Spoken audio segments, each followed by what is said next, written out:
بسم الله الحمد لله والصلاة والسلام على رسول الله وعلى آله وصحبه أجمعين أما بعد بسند متصل من شيخنا خالد بن مختار الكشمري حفظه الله تعالى إلى الإمام مسلم بن الحجاج القشيري النيسابوري رحمه الله تعالى قال رحمه الله تعالى في المقدمة مثل مالك بن أنس وشعبة بن الحجاج وسفيان بن عيينة ويحيى بن سعيد القطان وعبد الرحمن بن مهدي وغيره من الأئمة لما سهل علينا الانتساب لما سألت من التمييز والتحصيل ولكن من أجل ما علمناك من نشر القوم الأخبار المنكرة بالأسانيد الضعاف المجهولة وقذفهم بها إلى الأوام الذين لا يعرفون عيوبها خف على قلوبنا إجابتك إلى ما سأل. الحمدللہ والصلاة والسلام علی رسول اللہ وعلی آلہ وصحبہ اجمعین اما بعد.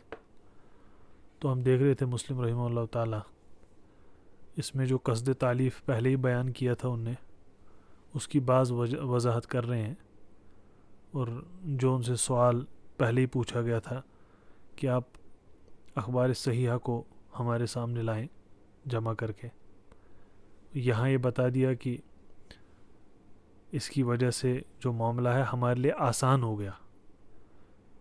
کس کی وجہ سے؟ کہ ما علمناک من نشر القوم الاخبار المنکرہ، کہ جو ہم نے آپ کو بتایا ہے، اس کی خبر آپ کو دی ہے کہ نشر اخبار منکرہ کا جن نے کیا ہے، جو اپنے آپ کو محدث سمجھتے ہیں، جو یہ پہلے بتا چکے ہیں، اسانید ضعاف اور مجہولہ.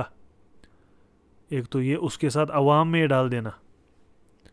کہا پھر خف علی قلوبنا، ہمارے لیے آسان ہو گیا پھر اجابت اس کی کرنا جو آپ نے بولا، کیونکہ دوائی الی القصد جو ہے وہ زیادہ ہو گئے. اب یہ لوگ ایسے اخبار بھی لوگوں میں ڈال رہے ہیں جو منکر ہے، ضعیفہ ہے، تو ہماری اب تعلیف جو ہے صرف صحیح ہے رہے گی، تو اس سے جو ہے ہماری مراد جو ہے اور ہمارا قصد جو ہے ہم پہ آسان ہو گیا. یہ واضح ہو گئی نا عبارت، کیونکہ جو ان نے پہلے بتایا تھا، جن نے اپنے آپ کو محدث سمجھا ہے اور اپنے آپ کو منصب پہ فائز کیا ہے، اور اس کے باوجود وہ منکرہ اور جو ہے ایسی احادیث کو لوگوں میں ڈال رہے ہیں، اور عوام کو تو اس کی تمیز ہے نہیں، اور ثقات اور معروفون بالصدق اور امانہ جو ہے ان کی احادیث کو نہیں لا رہے سامنے، اور اس کا اقرار خود بھی کر رہے ہیں. جو لوگوں کے سامنے پیش کر رہے ہیں وہ مستنکر ہے. اس کا تو بعض بیان ہو گیا تھا. یہاں پہ دیکھیں آپ، اس وقت بھی لوگ ایسے ہیں جن کو تمیز نہیں ہے، اور اس وقت بھی اہل و حاضر شان کھڑا ہوئے ہیں. یہ تو خیر القرون کی بات ہو رہی ہے. تو یاد رکھیں آپ، یہ جو ان نے اوراق پہ تبییض کی لکھا ہوا ہے ائمہ نے، وہ بہت اہمیت کا حامل ہوتا ہے. اس میں پھر ان نے ضم روایت کی بات کی تھی، اور جرح و تعدیل کے علم کی طرف اشارہ ہے یہ، اور اس میں سے شروع امام مالک سے کیا تھا. میں نے آپ کو کہا تھا جرح و تعدیل کے اندر جو مقدمہ ہے اس میں آیان جو ہے ائمہ کا ذکر ہے. ائمہ کا ذکر جو ہے طالب علم کو ایک تو حفاظت سے رکھنا ہے ذہن میں، اور ان کے فضائل کے ساتھ ان سے جو علم حمل ہوا ہے اس کا بھی دھیان اور خیال رکھنا ہے. اس میں امام مالک پہ بعض بیان ہم نے دیکھ لیا تھا. تو آپ کو تو معلوم ہے مالک رحمہ اللہ تعالی جو ہے رجال کے بارے میں بات کرتے تھے. اسی طرح اس کے بعد شعبہ کا ذکر کیا، اور ایک عجیب بات ہے، سفیان بن عیینہ کا ذکر کیا، یحییٰ بن سعید القطان اور عبد الرحمن بن مہدی. سفیان، یحییٰ اور عبد الرحمن بن مہدی تینوں ایک ہی سال گزر گئے، 198 ہجری میں تینوں، اور شعبہ 160 میں. تو ان ائمہ کا ذکر جو ہے جرح و تعدیل کے مقدمے میں ابن ابی حاتم نے بھی رحمہ اللہ تعالیٰ کیا ہے. اور اب یہ کیا کر رہے ہیں، جو یہ اخبار کی بات کی ان نے، جو کہ ان نے کہا کہ منکر ہے، اور اخبار جو ایسے ہیں اسانید ضعاف اور مجہولہ سے نقل کیے گئے ہیں، گویا کہ ان پہ حکم لگانے کے لیے ان نے ان ائمہ کا ذکر کیا ہے، کیونکہ یہی وہ ائمۃ الفن ہے ائمۃ ھذا الشان ہے جو کہ تصحیح اور تضعیف اور رجال پہ جر کے مقام پہ فائز ہے، جہابزہ جن کو کہتے ہیں، نقات. تو آپ کو مجھے لگتا ہے ربط سمجھ آ گیا ہوگا نا اس میں. ایک تو عوام ہے ایک طرف، دوسری طرف یہ لوگ ہیں جو کہ یہ ضعیف اور مجہولہ اسانید لے کے آگے لوگوں میں ڈال رہے ہیں، اور بیچ میں ائمۃ ھذا الشان ہے. وہ کہیں گے نہیں یہ مقبول نہیں، یہ جو ہے راوی مجہول ہے، یہ راوی ضعیف الحدیث ہے، یہ کذاب ہے، یہ متروک ہے، یہ ثقہ ثبت ہے. تو یہ میزان بنیں گے، یہ میزان بنیں گے روایات لینے کے. اصل میں یہ ہے نا مقصد اس میں. تو جو مباحث گزر چکے ہیں خاتمہ اس سے ہو رہا ہے. نام تو پہلے بھی رجال کے بہت آئے، یہاں اب خاص ائمہ کے نام لیے، اور انہی خاص ائمہ کے نام آپ کہاں پائیں گے؟ انہی خاص ائمہ کے نام آپ واپس پائیں گے مقدمہ جرح و تعدیل کے اندر. تو ان ائمہ کی خاصی اہمیت ہے، اور ان میں سے امام مالک کا جو ہے ذکر ہم کر چکے ہیں اور وہ سن چکے ہیں.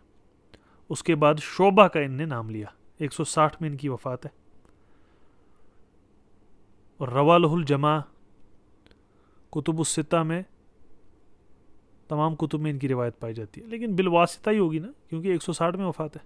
اب کوئی سوچے امام احمد کا جو ہے کہ روایت کیوں نہیں اس قدر ہے، بہت قلیلہ ہے، شعبہ کی کیوں ہے؟ ارے وفات دیکھ لیں آپ،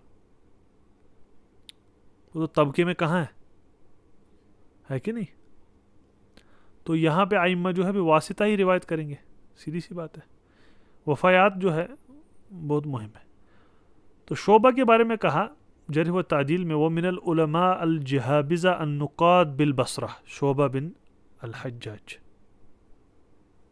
شعبہ ابن الحجاج رحمہ اللہ تعالی ابو بسطام العتکی ہے. ان کے بارے میں کہا یہ ان علماء جہابزہ اور نقاد میں سے ہے جو بصرہ میں تھے. واضح. اور پھر باب کھینچا ابن ابی حاتم نے ما ذکر من علم شعبہ ابن الحجاج رحمہ اللہ وما فتح اللہ عز وجل علیہ من المعرفة بالصحیح الآثار وسقیمها وبناقلتها. باب کھینچا کہ علم شعبہ کا ذکر اور جو فتح اللہ عز وجل علیہ، اور جو اللہ تعالیٰ نے ان پہ کھول دیا تھا معرفت آثار صحیح ضعیف اور ان کے نقل کرنے والے. تو یہ دیکھیں فتح اللہ عز وجل، یہ اللہ کی طرف سے الہامی علم ہے. اور یہ سب سے پہلے حافظ ابن رجب نے کہا من وسع الکلام فی الجرح والتعدیل، یہ سب سے پہلے ائمہ میں سے ہے جن نے توسع کیا کلام میں جرح و تعدیل میں. واتصال الاسانید وانقطاعها، اسانید کے اتصال اور انقطاع میں. اور نقب عن دقائق علم العلل، اور ائمۃ ھذا الشان جو ہے وہ ان کے پیچھے چلنے والے ہیں فی ھذا العلم. اور صالح بن محمد الحافظ نے کہا کہ اول من تکلم فی الرجال شعبہ ابن الحجاج، ثم تبعہ یحییٰ بن سعید القطان، ثم تبعہ یحییٰ بن معین و احمد بن حنبل. یاد رکھیں شعبہ کے بعد آئے یحییٰ بن سعید القطان، اس کے بعد یحییٰ بن معین اور امام احمد. یہ طبقات ہیں ان میں. وکان الثوری یقول، ثوری کہا کرتے شعبہ امیر المومنین فی الحدیث. سفیان الثوری کہہ رہے امیر المومنین فی الحدیث شعبہ بن حجاج ہے. وکان یقول استاذنا شعبہ، ہمارے استاد ہے، شیخ ہے. شافعی فرماتے لولا شعبہ ما عرف الحدیث بالعراق، اگر شعبہ نہیں ہوتے تو عراق میں حدیث نہیں جانی جاتی. یہ مقام ان کی منزل ہے. اور امام احمد کہتے ہیں شعبہ اسبد فی الحکم من الاعمش وعالم بحدیث الحکم ولولا شعبہ ذهب حدیث الحکم والشعبہ احسن حدیثا من الثوری. تعریفیں دیکھیں آپ، مقام دیکھیں. اس کے ساتھ یہ بھی بات ہے امام احمد رحمہ اللہ تعالی نے فرمایا شعبہ جو ہے اسامی اور رجال میں خطا کرتے تھے. کہا کہ کان شعبہ یحفظ، شعبہ بڑے حافظ تھے، حفظ ان کا قوی تھا، اور یعنی یہاں یحفظ کا مطلب ہے احادیث ان کو یاد تھی. لم یکتب الا شیئا قلیلا، لکھتے بہت کم تھے. ربما وہم فی الشیء، بعض احیان وہم کرتے تھے. اس میں اب یہ کر سکتے تھے جو اخطا اگر شعبہ سے کہیں ہوئی ہے وہ ہم بیان کرتے، لیکن وہ موضع نہیں ہے، وہ تو تراجم میں الگ جا کے بات کرنی ہے. وہ بھی واضح ہے کہ کتب الستہ میں روایت ہے ان کی، تو آپ کو پہلے ہی پتہ ہے کہ یہ کتب الستہ میں موجود ہے. مالک کے بارے میں رحمہ اللہ تعالیٰ تھوڑا ہم نے بیان کیا، کیونکہ اسے موطا کا بھی تعارف ہو جائے گا، ہونا چاہیے. طالب علم نے سب نے، طلبہ حدیث خاص طور پہ جو ہے موطا کی قرات تو کی ہونی چاہیے. تو یہ شعبہ کے بارے میں رحمہ اللہ تعالیٰ. اب آپ سیاق سے جوڑیں مالک کو رحمہ اللہ تعالیٰ، پھر شعبہ کو جوڑیں، ان کا ذکر کیا، ان کے فضائل آپ نے دیکھ لیے. اس کے بعد سفیان ابن عیینہ کا ذکر کیا ہے. ابن ابی حاتم نے کہا وہ من العلماء الجہابذہ نقاد بمکہ سفیان بن عیینہ. اصل میں مکی نہیں تھے، اصلاً کوفی تھے، لیکن ان کے والدین نقل ہو گئے تھے پہلے ہی مکہ. اور وہی کہا ہے کہ وہ ابن عیینہ بن ابی عمران الہلالی مولاہم ابو محمد کوفی سکن مکہ. واضح؟ تو جہابذہ نقاد میں سے تھے، کہاں؟ مکہ میں. کثیر رجال میں یہ بات کرتے تھے جیسے مالک کرتے تھے. اور 198 میں ان کی وفات ہے، بعض نے 97 بھی کہا ہے، 98 میں وفات ہے. ابن قطان سے مروی ہے، اور یہ ابن عمار الموصلی نے نقل کیا ہے. اشہد ان ابن عیینہ اختلط سنۃ 97. ویسے سفیان تو ویسے بھی مشہور ہے، ابن عیینہ ہے کہ نہیں، یہ تو ویسے بھی مشہور ہے. لیکن یاد رکھے اخیر میں ان سے جو ہے اختلاط مروی ہے. فمن سمع منہ فی هذه السنة وبعدها فسماعه لا شيء. تو 97 یہ کہہ رہے ہیں کہ ان اختلاط ان کو ہو گیا 97 سے ہی، لیکن وہاں سے ہمیں معلوم ہے 97 یا 98 میں وفات ہے. آپ ایسے مان لیں کہ وفات سے 1-2 سال پہلے. اب اس میں یہ بات آئی، بعض کہہ رہے ہیں کہ یہ مدلس ہیں، ہے کہ نہیں. حافظ نے طبقات کے اندر کہا کہ ابن عیینہ وہ ہیں، عبارت میں کہا او کان لا یدلس الا ثقۃ کابن عیینہ. تو ابن عیینہ ان میں سے ہیں جو تدلیس اگر کرے بھی صرف ثقہ سے کرتے ہیں. اور کہا سفیان ابن عیینہ وصفہ النسائی وغیرہ وکان لا یدلس الا ثقہ. نسائی اور باقیوں نے کہا کہ یہ کیا تھے؟ مدلس، لیکن یہ تدلیس نہیں کرتے الا ثقہ. وادعى ابن حبان ان ذلك كان خاصا به، کہ یہ خاص، ابن حبان نے اس بات کا دعویٰ کیا کہ یہ خاص صرف ابن عیینہ کا ہی معاملہ تھا. تو ان کی تدلیس سے پھر کوئی معاملہ نہیں ہے، ان کی تدلیس کا کوئی معاملہ نہیں ہے کہ نہیں. تو آپ یہاں دیکھیں، لیکن ایک بات ہے، بہت خوبصورت فائدہ ہے. بعض عبارات میں آپ کو سمجھ آئے گا کہ تدلیس کرتے تھے. اجلی نے کہا اذا قال سفیان ابن عیینہ ان امر سمع جابرا فصحیح. اگر سفیان کہیں ان امر سمع جابرا تو یہ صحیح ہے. واذا قال سفیان سمع امر جابرا فلیس بشیء. اگر کہیں ان امر سمع جابرا تو صحیح ہے، اگر کہیں سمع امر جابرا تو پھر نہیں صحیح ہے. حافظ ابن رجب نے کہا یشیر الی انہ اذا قال عن عمر فقد سمعہ من واذا قال سمع عمر جابرا فلم يسمع ابن عیینہ من عمر. یہ اشارہ دقیق ہے. تو وہ آپ کو بتا رہے ہیں کہ یہاں پہ معاملہ ایسا ہے، وہاں پہ ویسا ہے. یہ بس میں نے فائدے کے لیے ذکر کیا، ورنہ تدلیس تو قاعدہ ہے نہیں ان کی. اور تدلیس کا مسئلہ بھی ایک الگ مسئلہ ہے، اس پہ تو مستقل بات کرنے کی حاجت ہے. حتیٰ کہ باحثین بھی اس میں تعجل کی وجہ سے خطا میں پڑ جاتے ہیں. انت المدلس کا مسئلہ، وہ معاملہ تھوڑا انشاءاللہ کبھی دیکھ لیں گے تفصیل سے. تو ابن عیینہ کی شان تو آپ کو معلوم ہے، مشہور ہے، اور ائمہ میں سے تھے اس فن میں. اور یہ ان کی تدلیس کا معاملہ میں نے واضح کر دیا کہ قاعدہ نہیں ہے، جیسے کہ بیان کیا ائمہ نے. اور اس کے بعد یہ ایک بات تھی جو کہ اشارہ والی بات تھی، مہم تھی، واضح. اس کے بعد و یحییٰ بن سعید القطان، سعید القطان. اب ہم یہ کیوں پڑھ رہے ہیں؟ کیونکہ ائمہ جب جرح و تعدیل میں خاص طور لکھتے ہیں تو وہ جب جہابذہ اور نکات کا ذکر کرتے ہیں تو ان کے تراجم پہ بھی بات کرتے ہیں. تو اتباعاً لحاظ الائمہ ہم یہ کر رہے ہیں. پھر یحییٰ بن سعید القطان، وہ بھی 198 میں ان کی وفات ہے. سفیان کی بھی وہی میں نے بتایا آپ کو. جرح و تعدیل میں باب کھینچا وہ من العلماء الجہابذہ نقاد من اہل البصرہ من الطبقۃ الثانیہ یحییٰ ابن سعید القطان. تو یہ بھی من اہل البصرہ تھے. اور امام احمد نے، اور یاد رکھے پھر سے، سفیان کی بھی کتب الستہ میں روایت ہے، اسی طرح یحییٰ بن سعید کی بھی کتب الستہ میں روایت ہے. واضح؟ سب نے لایا. قال احمد ما رأیت مثلہ، امام احمد نے کہا ہم نے ان جیسے نہیں دیکھے. بندار نے کہا حدثنا امام اہل زماننا یحییٰ القطان،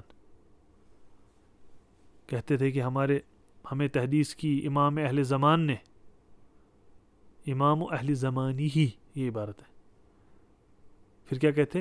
واختلفت الیہ 20 سنہ، 20 سال میں ان کے پاس جاتا رہا، سیکھتا رہا، پڑھتا رہا.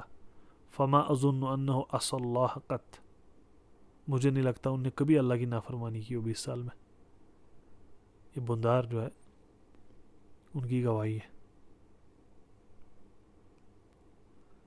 اسی طرح یحییٰ بن سعید القطان، ابو سعید، ان کو کہتے خلیفۃ شعبہ،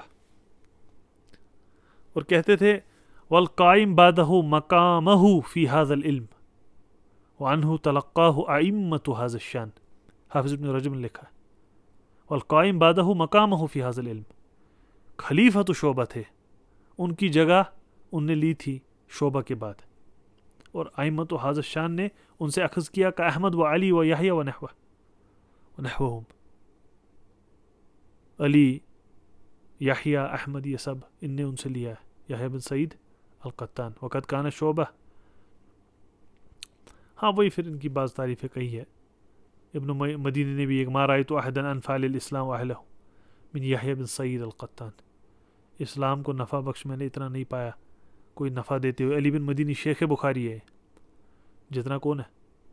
یحییٰ. 198 تو یاد رہ گیا ہے کہ نہیں. اور وہی کہا جرح و تعدیل میں بھی باب کھینچا، کہا باب ما ذکر من ملازمت یحییٰ بن سعید لشعبہ وکثرت اختلافہ الیہ وتعلمہ منہ ومعرفت الحدیث. حدثنا عبد الرحمن قال سمعت ابا ولید الطیالسی قال سمعت یحییٰ بن سعید یقول اختلفت الی شعبہ 20 سنہ، 20 سال میں شعبہ کے پاس جاتا رہا، سیکھتا رہا، جاتا رہا، سیکھتا رہا. اور باب کھینچا ملازمہ جو تھی یحییٰ بن سعید کی شعبہ کے ساتھ، یہ بیٹھتے تھے ائمہ کے پاس، 20 سال لگاتے تھے، پھر ہی تو ان کے خلیفہ بن پاتے، ہے کہ نہیں. پہلے وہ بھی ہو بڑے امام جن سے لیا جا رہا ہے. تو یہ ان ائمہ کی شان تھی. کتب الستہ میں روایت ہے 198 میں وفات ہے، شعبہ کے خلیفہ تھے. یہ کچھ نکات یاد رکھیں. واضح. پھر کہا ہے وہ عبد الرحمن بن مہدی، ابن مہدی کی شان ہی الگ ہے. پھر سے 198 میں وفات ہے کہ نہیں. کتب الستہ میں روایت ہے. اب تو یاد ہی ہو گئے. اب میں نے ویسے حکم نہیں لا سکہ ثبت حافظ، آپ کو تو پتہ ہی ہے ہم کن کی بات کر رہے ہیں، ان میں کیا ہی آپ حکم کا ذکر کریں. جرح و تعدیل میں باب کھینچا من العلماء الجہابذہ نقاد من اہل البصرہ من طبقۃ الثانیہ عبد الرحمن بن مہدی. ان کو بھی نقاد اہل بصرہ میں گنا ہے اور طبقہ ثانیہ میں. کس کی طرح؟ یحییٰ بن سعید القطان.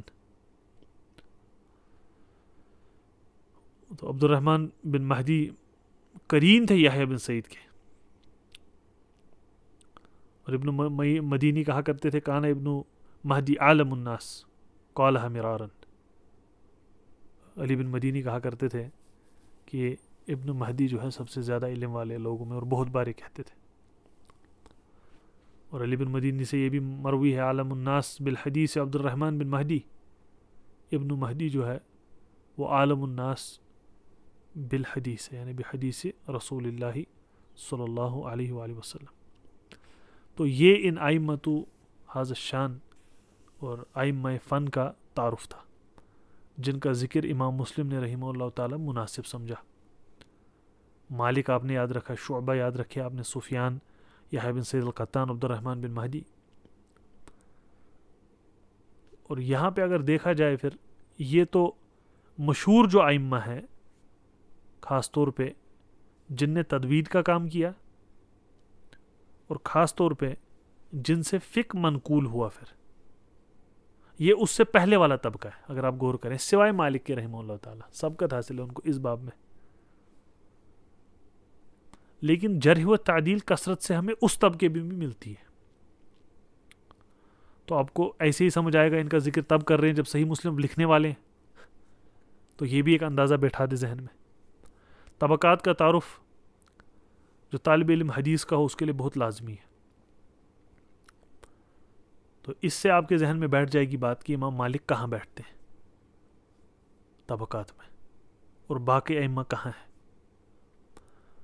اور اس سے جو اصحاب کتب الستہ کے ان نے فلاں کی روایت لائی, فلاں کی نہیں لائی وغیرہ, وہ بھی تھوڑا ذہن میں بیٹھ جاتا ہے. یہاں پہ اگر آپ دیکھیں پہلا حصہ مکمل ہو جاتا ہے مقدمے کا. اللہ جل وعلا کا خاص شکر ہے کہ ان نے ہمیں اس کو سمجھنے سمجھانے اور اس کی بات شرح کرنے کی توفیق عطا فرمائی. اس کے بعد وعلم کہیں گے وفقک اللہ تعالی ان الواجب علی کل احد عرف التمییز بین صحیح الروایات و سقیمها. صحیح اور ضعیف میں فرق کو واجب کہہ دیا. ثقات ناقلین لہا من المتہمین, ثقات جو نقل کرنے والے ہیں اور متہمین جو ہے ان کو الگ متہمین کہیں گے عربی میں, کیونکہ وہ تو مفعول کی حیثیت سے وہاں بیٹھے ہوئے ہیں, ہے کہ نہیں.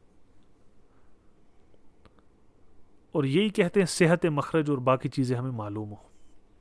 اور اس میں کہا اہل توہم اور معاندین من اہل البدع, اہل بدعت کا بھی ذکر اس میں کیا, کیونکہ علم کی تلقی جو ہے اس میں مصدر کا سنی ہونا بہت ضروری ہے. بدع کے بحث میں انشاءاللہ اس پہ تفصیلی بات کریں گے, اور پھر اس کی دلیل وغیرہ بیان کریں گے. اور اس کے بعد حدثنا ابو بکر بن ابی شیبہ, حدثنا وکی عن شعبہ, دیکھیے شعبہ آ گئے نا سامنے, اور ان سے وکی روایت کر رہے ہیں. عن الحکم, ابھی ہم نے سنا ہے کہ نہیں, عن عبد الرحمن بن ابی لیلہ عن سمورہ. یہاں سے اسانید آئیں گی, اور اس کے بعد جو ہے متون لے کے آ جائیں گے. اور اس میں سب سے پہلے لا تکذبوا علی فانہ من یکذب علی یلج النار, پہلی اثر, پہلی حدیث مبارک ہے کہ نہیں. تو اس سے پہلے اسناد سے پہلے اگر دیکھیں آپ تو انہیں من حدث عنی بحدیث یرى انہ کذب فہو احد الکاذبین. کاذبین اور بین دونوں طرح اس کو پڑھا جاتا ہے, اس کو دیکھ لیں گے انشاءاللہ, وہ تو وہیں دیکھیں گے. تو یہاں سے انشاءاللہ نیا جو ہے مقدمے میں مرحلہ شروع ہوتا ہے. اللہ تعالیٰ سے ہم دعا کرتے ہیں اور طلب توفیق کی عاجزی کرتے ہیں. اللہ تعالیٰ ہمارے لیے کفارۃ الذنوب بنائے, ہمیں اور طلبہ کو مزید استفادہ کی توفیق عطا فرمائے, ہمارے لیے غفران الذنوب بنائے, اور اہل السنت والجماعہ کے زمرے میں ہمیں خدمت کی توفیق عطا فرمائے. وآخر دعوانا ان الحمد للہ رب العالمین.